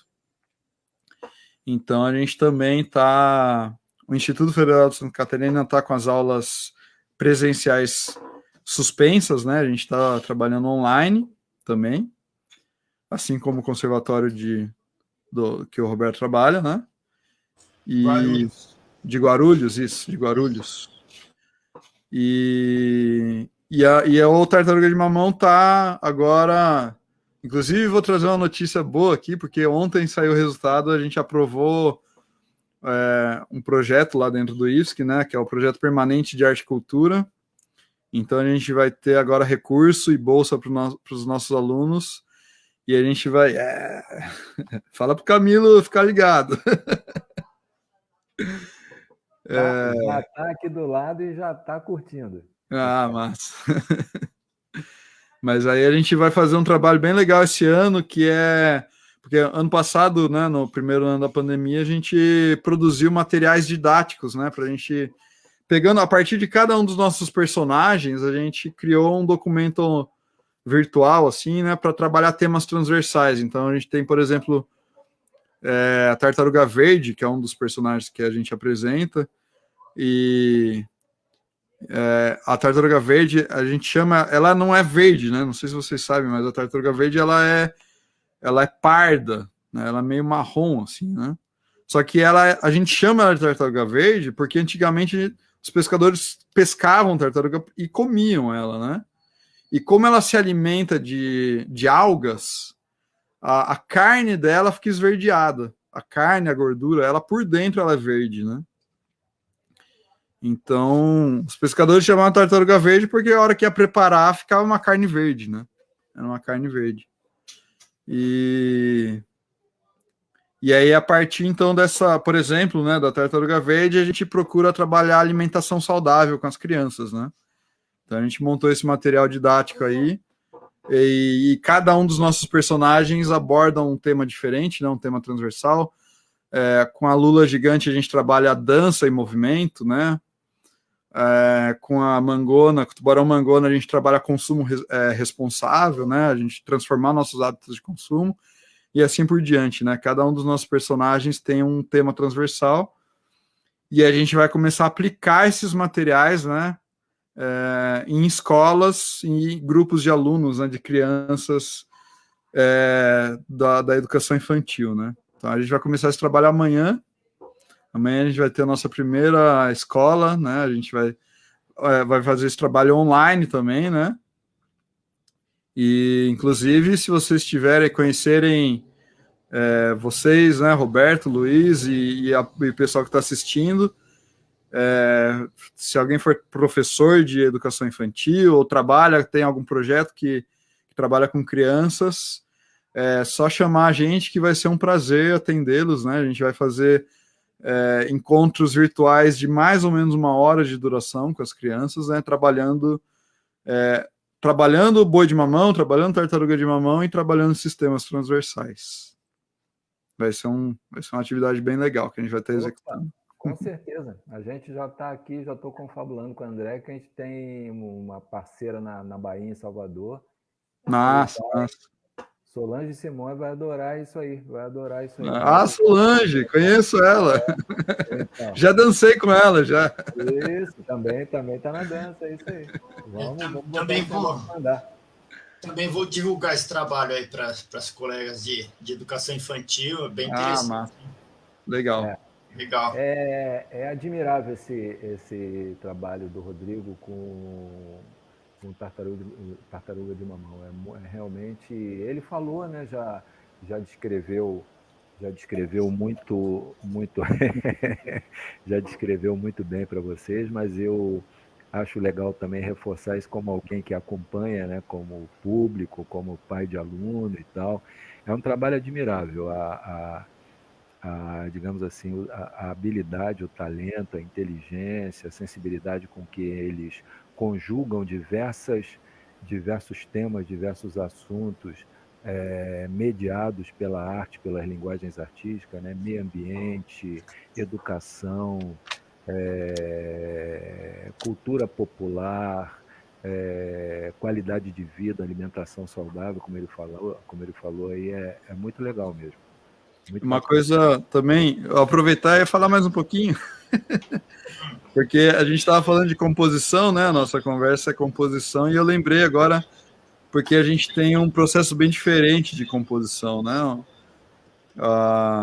O Tartaruga de Mamão, como ele envolve desde os alunos lá do ensino médio, como é o Camilo, né? O seu filho, até professores que são alunos nossos, né, professores que cursam a nossa pós-graduação lá. A gente tem um processo de composição das músicas que envolve essa galera toda, né? Então a gente criou alguns eventos que juntavam desde os nossos alunos que participam do projeto, né, até pesquisadores que trabalham, que estão ali na linha de frente da conservação marinha mesmo, né? As pessoas que trabalham com essas espécies, né? Os cientistas que trabalham com conservação, que trabalham biologia e ecologia dessas espécies que a gente aborda, né? A gente criou encontros com todas essas pessoas, né? Com nossos alunos, com esses pesquisadores, né? E juntos, né? A gente passamos tardes juntos, né? Tomando um café e conversando e criando mapas mentais, né, que traziam assim, as questões biológicas e ecológicas de cada uma dessas espécies, os perigos e as vulnerabilidades de cada uma dessas espécies, né, quais são as questões ambientais e quais são os riscos envolvidos para cada uma dessas espécies e ambientes que a gente trabalha, e as ações de conservação que a gente pode tomar, né, para proteger essas espécies, né? Então a gente criou mapas mentais para cada uma das espécies, e a partir desses mapas mentais a gente juntou aí então compositores aqui da cidade de Itajaí para também, através de oficinas, compor essas músicas, né? Então, um trabalho também partindo lá da experiência que a gente teve com o álbum Cardume, lá com Tarrafa Elétrica. Exatamente. A gente refez isso para o Tartaruga de Mamão, né? Buscando unir desde os cientistas, né? a informação de base ali, né? A informação que era importante estar presente na nossa música, né? Junto com a arte, com a cultura que os nossos alunos trazem, e os compositores ali que também já têm experiência em composição para poder comparar. Então não dá nem para dizer assim, não tem as nossas músicas não tem um compositor, né? Tem um conjunto ali de pessoas que em algum momento, em alguma etapa, de alguma forma participaram dessa composição. É um processo bem diferente, assim, né? Bem comum, digamos. Um grande coletivo. Certamente uma experiência riquíssima, né? E difícil de fazer. Com certeza. Deve ser muito fácil, não. Mas, uma loucura que a gente vê. Quem disse que tem que ser fácil? O legal é se aventurar. É difícil, mas é divertido. Exato. Rodrigo, podemos então colocar o teu vídeo, que é justamente um vídeo do projeto Tartaruga de Mamão. Sim. Que está muito lindo e que... Podemos colocar? Sim. Deixa eu só comentar sobre ele rapidinho, pode ser? Antes de vir. O vídeo que a gente vai ver agora é um vídeo que a gente produziu agora no ano passado, né? Ao longo da pandemia. Então, ele foi gravado online. Eu gravei a viola e a voz dessa música e os meus alunos foram enviando os instrumentos e as vozes dos coros, né? Cada um gravou na sua casa, a gente compilou isso. E aí o vídeo também tem imagens de uma apresentação que a gente fez em 2019, antes da pandemia, né? Ali na sede do Tamar, em Florianópolis, né? E aí a gente teve lá várias vezes em 2019, a gente é parceiro deles, né? Mas essas imagens são de um dia muito especial, que foi o Dia Internacional da Tartaruga Marinha, dia 16 de junho, né, de 2019. E a gente teve também a honra nesse dia aí, o privilégio de poder soltar uma tartaruga verde, né, que tinha sido capturada numa rede de pesca. E aí ela foi para o Tamar, ela passou ali pelo grupo de veterinários do Tamar, foi reabilitada, e aí a gente teve essa honra toda de poder soltar, devolver ela para o mar, né? A gente vai ver essas imagens aí ali no final do videoclipe. Então, música da Tartaruga Verde e Tartaruga de Mamão. Dali. É isso aí. Vamos lá.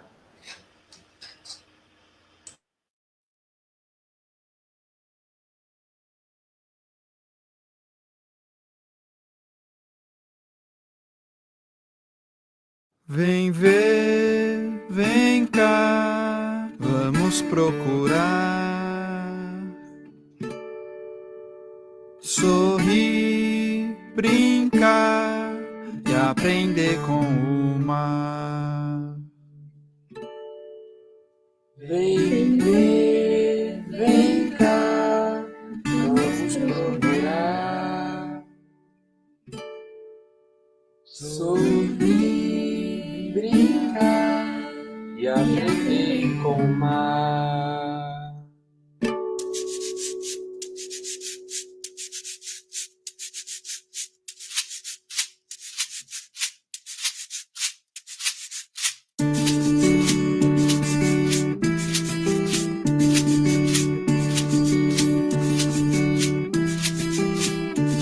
Vem ver, vem cá, ver tartaruga nadar. Vem ver, vem cá, ver tartaruga nadar. Vem ver, vem cá, ver tartaruga nadar.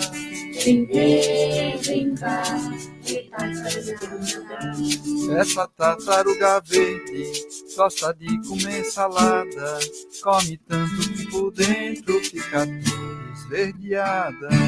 Vem ver, vem cá, ver tartaruga nadar. Vem ver, vem cá, ver tartaruga nadar. Vem ver, vem cá, ver tartaruga nadar. Vem ver, vem cá, ver tartaruga nadar. Coitadinha da quelônia, vive perto do costão, onde tem rede de pesca, virá uma confusão. Vem ver, vem cá, ver tartaruga nadar. Vem ver, vem cá, ver tartaruga nadar. Eu falei, vem ver, vem cá, ver tartaruga nadar. Vem ver, vem cá, ver tartaruga nadar. Pra salvar a tartaruga, pescador, seja ligeiro. Tira a rede do costão e o bichinho, meu parceiro. Tchau, tartaruga verde, até mais. Tchau, tartaruga.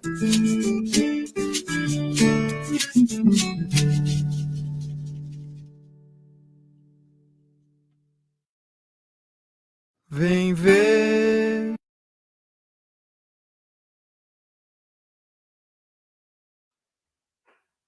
Que beleza, hein? E o pessoal Muito pediu legal. bis, hein?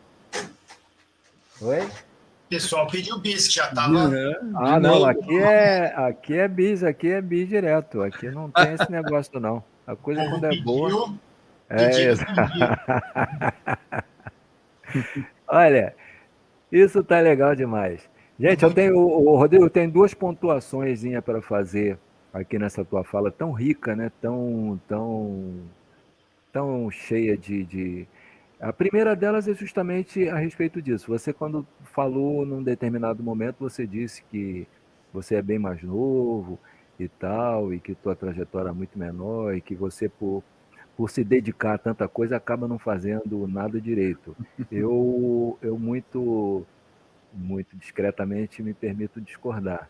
Eu acho que o teu trabalho, ele na verdade, ele tem uma linha que é muito bonita e muito importante e necessária no momento em que a gente sabe as condições em que o planeta se encontra, as ameaças gravíssimas que pairam, não é mais sobre Itajaí, Santa Catarina, São Paulo, Rio de Janeiro, é sobre o planeta Terra, né?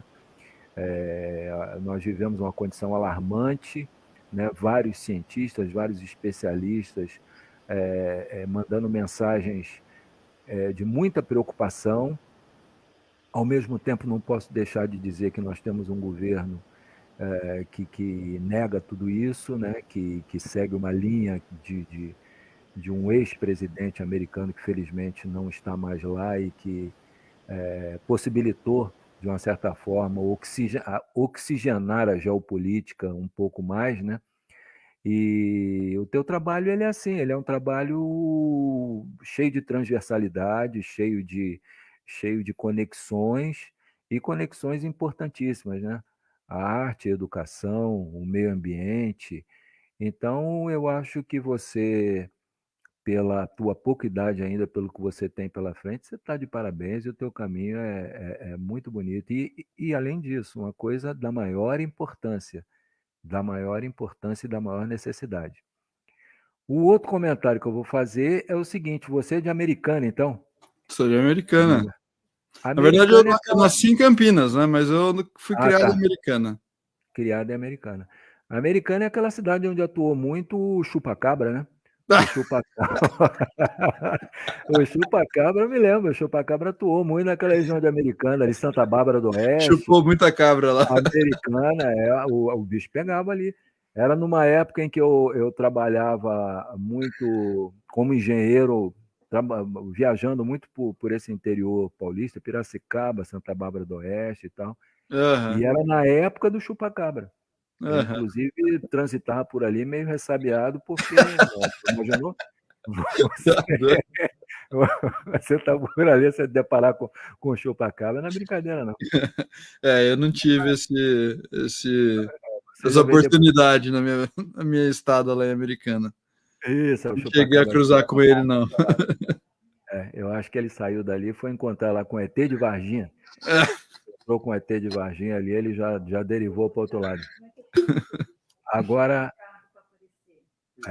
comentários? Então tá. Então nós temos aqui, ó, Ricardo Freitas, lá do Rio, amigão, camarada velho. Será que podemos ter um novo programa, uma nova live com Cláudio, Roberto e Rodrigo apresentando cada um mais uma nova música? Olha aí que beleza. Olha, rapaz, eu Eu tenho a dizer a você o seguinte: em primeiro lugar, obrigado pelo comentário, é sinal de que estamos agradando um pouquinho. E quem sabe, eu, acima de tudo, acho que nesse momento de pandemia, nesse momento em que as pessoas se encontram tão saturadas, daqui a pouco vai entrar o Leopoldo também, nesse momento em que as pessoas se encontram tão saturadas, tão temerosas, inclusive apreensivas, né? A gente poder bater um papo descontraído com os amigos, e ainda por cima com conteúdo legal, é muito bem-vindo, né? Então, se a gente puder continuar e fazer mais coisas, vai ser muito bom. O Leopoldo Cavaleri diz: Americana é a terra do Milionários é rico, olha aí, do chupa-cabra, bem lembrado. É isso aí. Milionários Leopoldo é é meu rico. irmão, querido. Meu irmão, É isso o Leopoldo também é um cenógrafo, também é um grande artista. Olha que legal.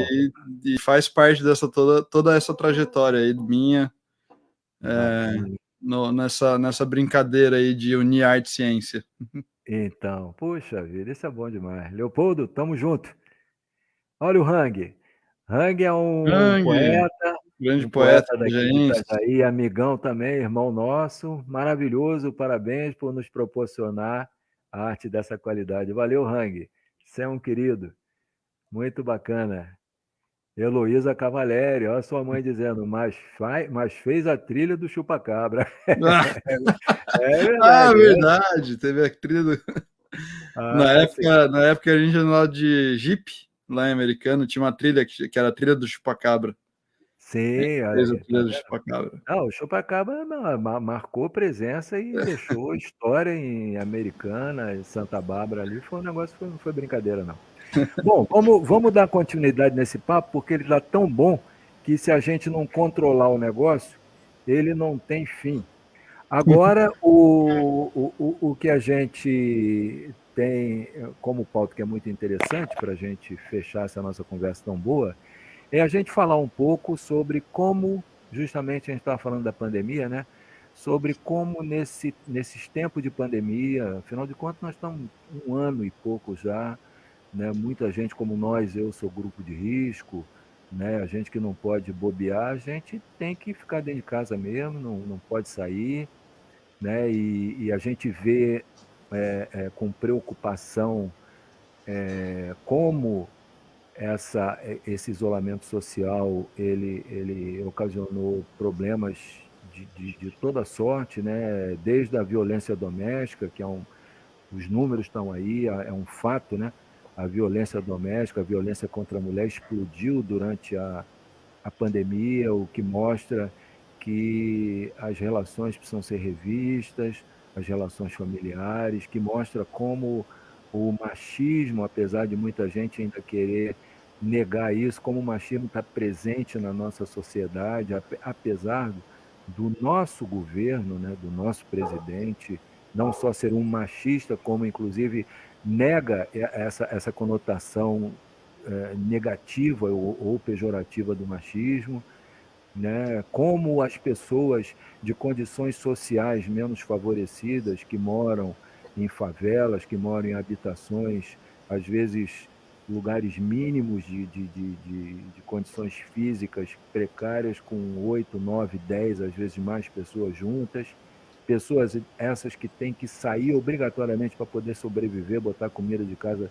dentro de casa todo dia, enfrentando nos grandes centros conduções cheias, trens lotados, ônibus lotados, e como isso não foi visualizado, como isso não foi tratado e agora nos leva a estarmos nessa situação, né? Então, eu vou falar de nós aqui, depois nossos colegas vão compartilhar também sobre as suas experiências na pandemia. O que eu posso dizer de nós aqui é que nós temos a felicidade de sermos uma família, em primeiro lugar, muito unida, uma família de pessoas que se querem bem, que se gostam muito, que têm seus conflitos, mas que sabem resolver seus conflitos através do diálogo, através da busca constante do entendimento, né? E outra coisa, nós somos uma família cultural, né?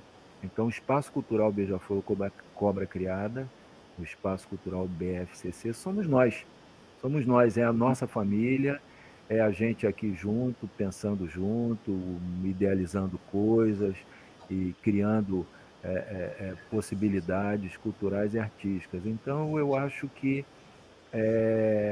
duas coisas fundamentais, né? A qualidade das relações humanas, que deve ser uma coisa muito pensada, né? Muito importante, porque os cientistas falam aí, eles dizem, não vai parar nessa pandemia não, vem mais coisa, né? O Rodrigo, que é um cara muito voltado e que está muito dentro dessa área do meio ambiente, a gente sabe o quanto a depredação, o quanto os ataques ao meio ambiente têm relação com todas essas pandemias, com todos esses vírus e essas doenças que estão chegando para talvez até nos colocar numa outra condição de vida, né? Num outro normal, né? Então, tudo isso nos leva, ou tem que nos levar, a uma reflexão muito profunda sobre a qualidade das relações humanas, sobre o respeito ao próximo, sobre a capacidade de ouvir, né? De ouvir, porque o primeiro ponto para dialogar é ouvir. Quem não sabe ouvir, quem não consegue ouvir, como é que vai dialogar? E não posso negar que a arte e a cultura, presentes na nossa vida cotidiana, na nossa família, elas também são fundamentais, porque elas levam a nossa mente, o nosso espírito a sempre pensar em criatividade, em criar coisas, em buscar novas possibilidades também dentro desse campo, né? Então, esse é o meu depoimento a respeito disso. E eu passo agora, seguindo aqui o jeito que a panela gira, vai para o Roberto falar um pouquinho, depois o Rodrigo fala um pouco também. Bom, sobre a pandemia, é um momento novo para o mundo todo, né? Mas parece que é algo que vem vindo, e chega uma hora que, realmente, você falou em panela, né? Uma hora explode, né? É tanta destruição, quer dizer, além do meio ambiente. Achei interessantíssimo esse segmento que o Rodrigo estuda e leciona, acho muito legal. E essa questão ecológica, questões assim sobre como economia de água,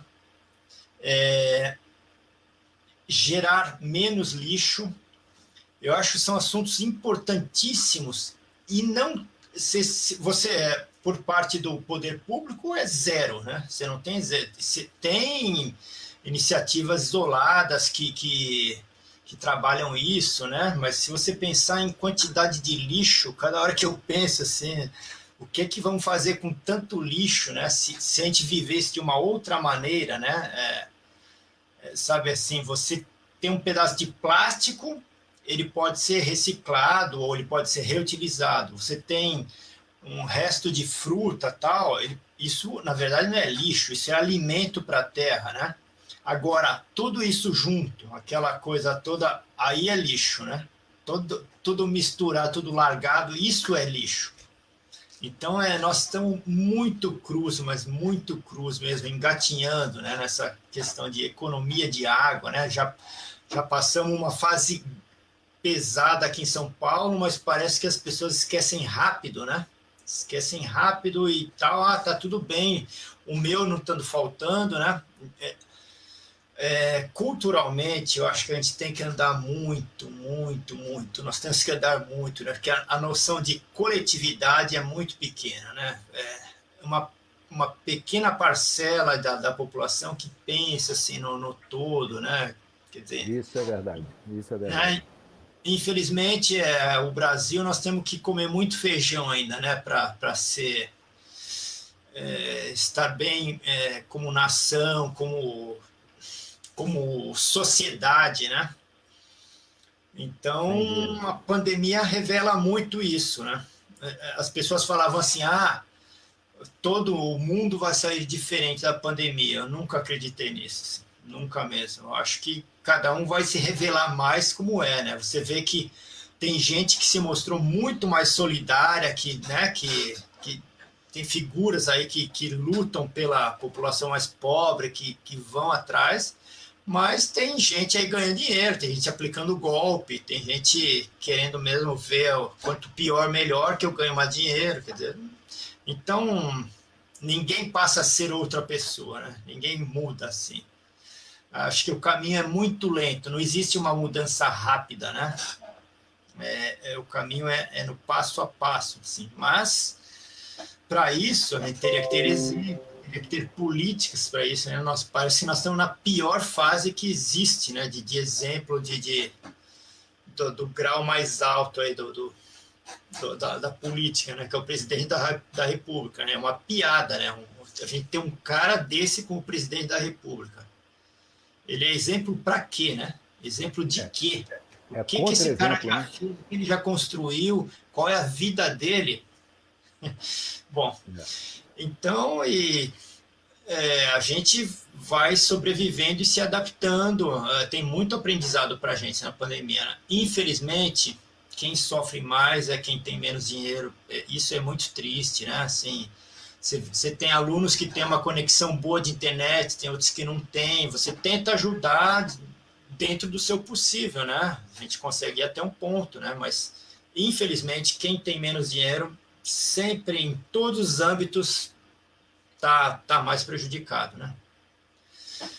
Mas vamos levando aí, lutando e tentando fazer o melhor que a gente pode, né? Acho que é isso. Tirando algum aprendizado, né, Roberto? Tentando, de alguma forma, transformar esse veneno em remédio, né, como se diz no budismo. E, acima de tudo, aprendendo. E eu acho que uma coisa que eu acho que a gente pode, se a gente prestar atenção, a gente pode perceber que, pelo menos a pandemia iluminou um pouco isso, assim, né? Que a gente não depende tanto do carro do ano, a gente não depende tanto sei lá, dos restaurantes chiques, das roupas de marca, e tudo isso não faz diferença, né? A pandemia mostrou isso pra gente, né? Que a gente deixou de consumir tudo isso. Mas uma coisa que a gente não consegue parar de consumir, uma coisa que a gente não consegue deixar de ter na nossa vida e é o que nos tem feito sobreviver, né, a essa pandemia, é a arte, né? A arte tá ali todo dia ali nas nossas redes, né? As músicas, os filmes, as séries, os desenhos, as pinturas, as charges, né? Tudo isso, todas as manifestações artísticas que que tornam nossos dias aí pandêmicos um pouquinho mais leves, um pouquinho mais suportáveis, né? Então, a gente aproveitar então essa pandemia para tomar consciência disso, né? Dessa importância desse item de necessidade, né? Que é a arte. Tem toda a razão. A arte e os amigos, né? Isso, muito bem. Muita gente se pirou, né? Dá até para entender, né? Dependendo do tipo de trabalho que a pessoa tem, se ela mora num espaço que não tem muito contato com natureza, né? Muita gente pirou muito, né? Dá para entender muito bem, né? Então, sim, os amigos são essenciais, a natureza é essencial, né? Alimentos de boa qualidade são essenciais, água de boa qualidade é essencial, amigos e arte. Ótimo. Tá estamos bem servidos com isso. A gente acaba, de uma certa forma, fazendo uma reflexão que nos leva a uma redução, mas no bom sentido, né? A um minimalismo, vamos dizer assim, onde a gente chega à conclusão, Luísa dizendo a arte salva, com certeza, Luísa, com certeza. A gente chega à conclusão, assim, a gente chega à conclusão de que não precisa tanta coisa, mas no sentido quantitativo. Agora, no sentido qualitativo, certas coisas, né? Como vocês falaram, a qualidade da água, a qualidade dos amigos, a qualidade de procurar usufruir os momentos da melhor forma possível, a qualidade de uma boa conversa, de uma boa reflexão, de uma boa leitura, né? Então, eu acho que esse momento, né, dentro daquela ideia de que nada é absolutamente bom nem absolutamente ruim, né, dentro dessa relatividade, é importante a gente ver que o aprendizado da pandemia, o aprendizado dessa mudança tão brusca, ele nos leva a essa condição, né? Leopoldo Cavalieri dizendo: nunca a arte, a ciência, a natureza e a amizade foram tão importantes na vida dos humanos. Obrigado por essa noite maravilhosa. Nós é que agradecemos, Leopoldo. Nós é que agradecemos a você. Bom, então, eu gostaria de me estender mais. A gente já está com 1h46. A princípio, essa live estava dimensionada para 1 hora e pouquinho, mas, naturalmente, como em toda conversa boa, a gente nunca fica naquilo que se programou, né? Eu sou do tempo, né, que precisa voltar, em que a gente começava a conversar, virava a noite conversando. Eu tinha uma tia, eu venho de família baiana, né? Eu tinha uma tia que já se foi, minha tia Toninha. A gente, quando ia visitá-la lá em Quaraci, na cidade dela ali, perto de Itabuna, de Ilhéus, aquela região do Cacau ali, ela era uma figura muito bacana, boa de conversa. A gente sentava para conversar, quando ia ver, era 4 horas da manhã. Ela mesmo levantava e dizia: ah, meu Deus, meu Jesus, vamos dormir, gente. E a gente ia todo mundo correndo para dormir, e a conversa estava boa demais, né? E é isso que está faltando de uma certa forma, porque quando se fala em conversa boa, se fala em diálogo, se fala em ouvir com muito gosto e com muita atenção o que o outro está dizendo e procurar dar uma contribuição naquilo, colocar um comentário bacana. E não é o que a gente vê hoje. Hoje a gente vê beligerância, ofensa mútua, né? É a pessoa já conversar com você, te analisando para ver qual é a tua, se o que você está falando pelo teu discurso está dentro do caixote dela ou está fora do caixote dela. Se estiver fora do caixote dela, ela vai te repelir. Que é isso, né, gente? Então eu termino essa live com esse recado, com essa mensagem, e é claro, a arte salva, a cultura salva, eu acredito muito nisso. E eu queria, antes de fechar, pedir ao meu back-office aqui para aparecer também na tela, porque não seria possível estarmos realizando essa conversa com tanta graça se não fosse a presença de Dedé, que está aqui, minha querida Dedé dando uma força. Camilo, bota a carinha aí, Camilo. Camilo é o plano de contingência. Se Dedé se enrolar, Ele me salvou. Camilo entra. Acho que. Ele me salvou na hora do bis aqui. É verdade. O bis era o dedinho da Dedé ali, mas o bis era tu que estava pedindo bis. Exatamente. Gente, tem que foi ter um ótimo. bis nessa conversa. Foi ótimo, viu? Ouvir, né? Vocês, cada um vindo de um percurso inédito, é muito bom, é muito bom. E a gente vê que a música,